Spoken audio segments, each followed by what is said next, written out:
I can't say it's a joke, a running joke that's in Nairobi that one out of every 5 women in Nairobi, they're either bipolar.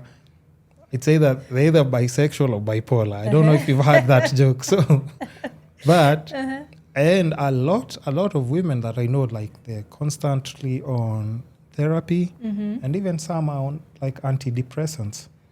So is there maybe like you think, because now we've touched like on kids, but we'll also still go back to that because like, you know, these are the future's adults. That's true. And I think it's always good to like be able to identify problems in kids before because now as an adult now it's like too much trauma you're carrying and everything. Yeah. So like just even for women in general, like for your case and maybe case studies or things that you've experienced and you know of. Yeah.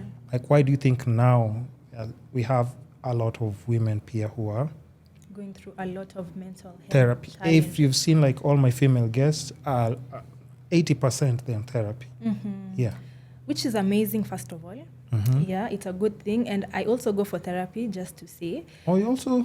Yes, if you're a therapist, you need to also have a senior therapist who can take you through it, because you're dealing with a lot of challenges from people, and it could drive you, loosely to say, insane, you know?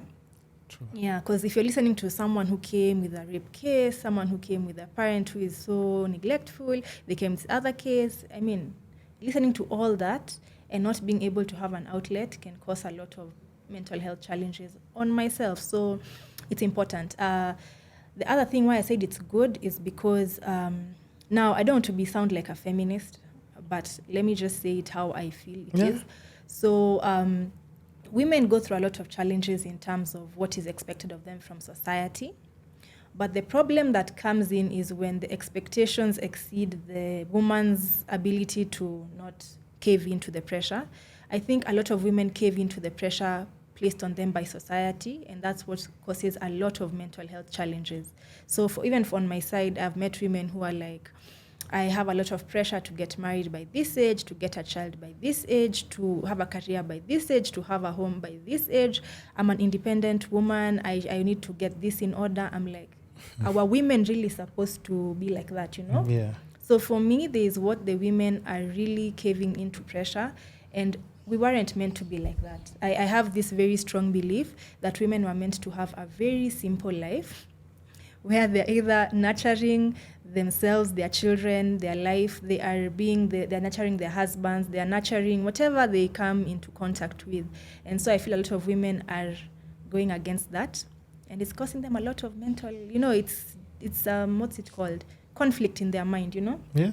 Because we weren't born to be like that, but they're trying to be these masculine people, independent, working, showing up, having a career, having a house. We were not built like that, or we are not built like that. So I think that's why women are going through a lot of challenges with their mental health. Yeah. And even if you think about it like right now, also that's an environment that I don't think it's going to change anytime soon.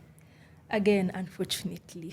Yeah, unfortunately, it's not an environment, but it's not the healthiest. Even like when you're talking about like, you know, yes, as much as you can say like, you know, single, independent, but gets to a point you also have to realize now companionship is not like even prioritized like it used to be kitambo. Like, yes, pressure, but you can only imagine like for people to start asking you like, hey, you're not even concerned about getting married. It's like, that's the least of my problems. And then we keep forgetting that even let's say even if you're a single parent, you also have to realize you will grow old, right? Yes. And you know, it's unfortunate, but I think now the way we used to see people like in the States taking their parents to those homes where like, because it's just maybe you and one kid who's already grown up.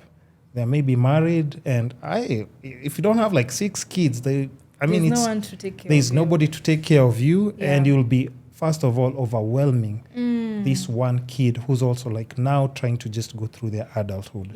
It's not also fair because you're ripping them off the adulthood experience. Totally, yeah. So, what are your thoughts on just like that? Because if it's not something that's about to change, I mean, and you know, in 2023, 2024, I'm not supposed to tell a woman what they're supposed to do. It can only come, it can only come from a woman. But what advice, though, would you have for, like, you know, people who are still trying to navigate through that? Yes, we've named the factors, like, you know, they are not meant to go through all this. Nurturing would be easier. Yes.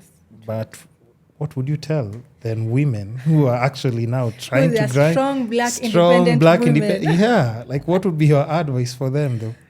I would honestly, and I know this just sounds like very small advice, but people need to slow down. People need to listen to their bodies. People need to listen to their hearts as women, and I'm talking to women specifically. Just slow down, take time to really understand what you need. If it's emotionally, physically, psychologically, just really take time to understand that. And don't push yourself beyond what you can. Just do what you can, when you can, how you can. And if you want to do something, just do it. That's all I'll tell women. Because I feel women take a lot of... they try to do what they hear out there, like what is expected of them. But they don't even think, okay, at the end of the day, what do I truly, truly want? Yeah, and sometimes they think what they want is what other people want. So try and put the expectations aside, put them down, and then just think, what do I truly, truly want? What do I desire? And you'll realize your desires are basically what I just said before. Yeah. To relax, to, you know, nurturing is good for us. And I don't even mean about nurturing children, anything at all. Yeah.